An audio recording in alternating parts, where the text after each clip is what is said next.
Good day guys, sa araw na ito ay gagawa po tayo ng design ng pots. Ito po yung pangalawang design ng pots natin gamit ang masking tape. Kung bago pa lang kayo sa channel ko mga guys, sana huwag niyong kalilimutang mag-subscribe, like and share and click all notification bell button para updated po kayo sa mga bagong video ko. Leo Cads Makes Video. Handa na po kayo? Ito po yung pots na kinulayan natin ng kulay white. Ready na po yan, i-design natin mga guys. Ito po yung minasilyahan natin at saka nilihaan pagkatapos pinaprimeran, inulayan ng puti. Tara, umpisa na po natin yung pagdi-design mga guys. Ito po yung unang ginawa ko mga guys, sinusukatan ko yung ating pots. Nilagyan ko ng marker para pagkatapos nyan, madali na lang po tayo maglalagay ng masking tape. Ganito lang po yung paglalagay natin ng masking tape mga guys. Kasi nakalagay na po tayo ng marker. Madali na lang. Pagkatapos na malagay natin lahat ng masking tape yung minamarkiran natin mga guys.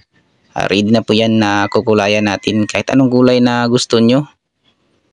Dahil order po to mga guys, sila po yung nagpili ng kulay. Gold po yung napili ng may-ari nito mga guys.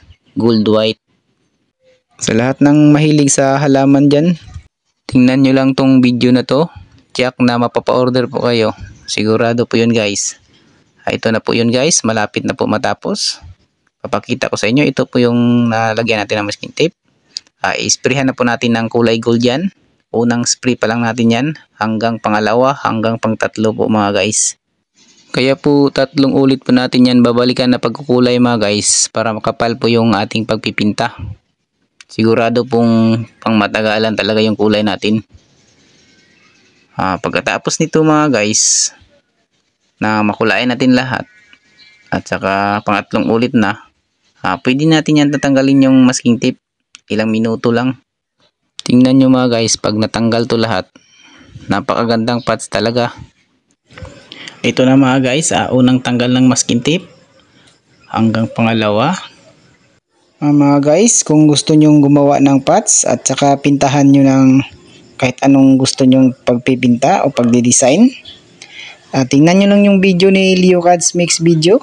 Ituturo ko sa inyo step by step yung pagpipinta ng pots. Tulad nito guys, tingnan nyo, diba napakaganda? Sa lahat ng hindi pa nakapag-subscribe dyan, sana mag-subscribe na po kayo. Leo Cads Makes Video. Maraming salamat po sa inyo.